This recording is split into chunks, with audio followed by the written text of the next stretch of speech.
まだわからねえか。誰かさんが作り出した罠に俺たちみんな綺麗にはめられちまってることによ。 오늘은 3기 트라이의 메인 빌런 다크스타 듀그라디 구드에 대해 알아보겠습니다.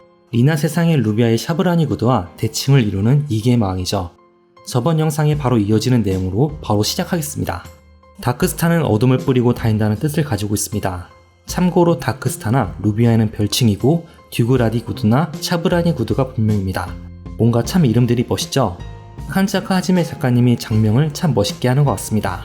본인도 그걸 잘 알아서 로스트 유니버스라는 다른 작품에도 다크스타와 그 5개의 무기 이름 등을 그대로 가져다 사용했습니다. 애니 초반 의문의 빛기둥이 생기고 결계가 사라져 새로 진출한 바깥 세상에서는 이게 웬걸 외계의 존재들이 기다리고 있었죠. 외계에서 온 아르메이스는 액면가만 보면 꼭 마족 같았으나 알고 보니 오히려 마족과 대치하는 2기의 신족이었습니다.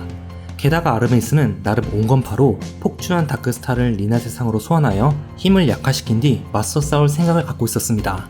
갑자기 나타났던 빛기둥도 다크스타를 소환하려고 만들어진 구조물입니다.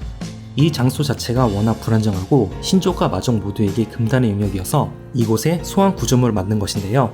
과거 5000년 전 심 시피드와 마왕 샤브라니 구드가 쌓았던 장소입니다. 원래는 대륙이었으나 통째로 날아가 버린 잠든 용이라 불리는 영역이죠. 재밌는 점이 빛의 검 고른노바를 비롯한 다크스타의 5개의 무기가 이 소환 구조물의 열쇠이자 잠금쇠 역할을 하고 있었습니다. 사실 다크스타의 5개 무기는 2개의 고위마족입니다. 명왕 피브리저나 마룡왕 가부처럼 오신복과 같은 포지션이죠. 마족은 순수한 정신체로 여러 형태를 띌 수 있는데 기본적으로 인간 형태를 추구하지만 검 형태의 마족도 여럿 있습니다. 원작 소설에서도 리나가 빛의 검이 마족이었다는 걸 짐작하는 대사가 나옵니다. 이 5개 무기는 가루베이라를 비롯한 보디가, 네자드, 라그도 메제기스, 고룬노바가 있습니다. 각기 형태들은 인류가 가장 많이 사용한 무기들을 모티브로 했습니다. 가장 강력한 가루베이라는 에이션트 드래곤이 보관하고 있어서 골드 드래곤으로부터 학살을 당하는 참극이 벌어졌었습니다. 그런데 제가 가장 궁금했던 부분이 고룬노바나 가루베이라가 어떻게 오래전부터 리나 세상으로 넘어왔었냐는 것입니다. 이는 작중 제로스의 말에서 추측할 수 있는 단서가 있습니다. もう一つ、あなたのそのよりしろは僕たちの世界とは異なる法則でできている。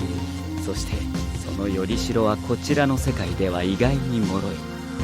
갑옷이 이쪽 세계와 관련이 있는 것 같다 라고 말한 부분을 추정해보면 아마도 이게 신족들은 리나 세상의 신족과 오래전부터 비밀리에 교류를 해왔던 것 같습니다. 마족들 몰래 왔다갔다 하면서 주로 아이템을 무역한 것 같은데 아마 무기 형태인 다크스타의 무기들을 가져다주고 자신들은 리나 세계에서 갑옷을 가져간 것이 아닐까 싶네요. 마왕 다크스타와 신 볼피드의 대립은 상당히 치열했던 것 같습니다. 끝없는 싸움 끝에 결국 마왕 다크스타가 승기를 잡은 것처럼 보였으나 실상은 달랐습니다. 다크스타와 볼피드는 서로 모의하여 창조주에게 반기를 든 것이었습니다. 신가마의 대립 시스템은 싸움을 위한 싸움으로 변질되어 버렸고 이에 회의감을 느낀 다크스타와 볼피드는 모든 것을 파괴하고 다시 시작하기로 합의를 모았습니다. 정확히는 볼피드가 다크스타에 흡수되어 파괴의 신이 되었습니다. 둘 다 워낙 강력했던 존재라 움직이기만 해도 지축이 흔들리는 남다른 클래스를 보여주네요. 저의 예전 영상에서 폭주하는 다크스타의 모습이 마치 독일의 철학자 쇼펜하우어 같다고 말씀드렸었습니다.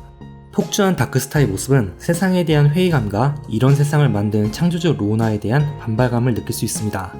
실제 철학자 쇼펜하우어 또한 친어머니와의 갈등으로 세상을 혐오하는 염세주의적 관점이 확립됐다는 점에서 공통적인 부분을 찾을 수 있습니다. 그는 세상이 고통과 권태를 왔다 갔다 하는 시계추처럼 영원히 지옥의 굴레를 빠져나올 수 없다고 봤습니다. 모든 것을 부셔버리는 것 말고는 답이 없는 것처럼요.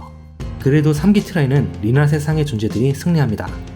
폭주한 다크스타와 달리 리나 세상의 존재들은 니체의 초인 세상에 관점을 두고 있는 것 같습니다. 이는 현재 준비 중인 신마융합 영상에서 본격적으로 다뤄보겠습니다. 아무튼 최후의 신마융합 공격으로 폭주한 다크스타는 사실 소멸한 게 아닙니다. 작가님 피셜로 다시 자기들 세계로 돌아갔다고 하는데요. 실제 마지막 장면에서 본체가 하늘 위로 올라가는 장면으로 연출된 것을 확인할 수 있습니다. 그리고 이후 4기에서도 4개의 마왕의 힘을 빌리는 타리스만을 리나가 계속 사용할 수 있었던 사실이 근거가 될 수 있습니다. 그런데 혹시 2기의 신 볼피드도 3기 트라이에 직접 등장한다는 사실 알고 계신가요? 맨 마지막에 아기 바르가브를 전달하는 실루엣이 바로 2기의 신 볼피드입니다. 저도 처음엔 로드 오브 나이트메어인 줄 알았거든요. 그런데 이 실루엣은 로스트 유니버스에 나오는 볼피드의 작화를 그대로 따온 것입니다. 슬레이어즈는 정말 숨겨진 설정들이 곳곳에 참 많은 것 같네요. 오늘 제가 준비한 내용은 여기까지입니다. 시청해주셔서 정말 감사합니다.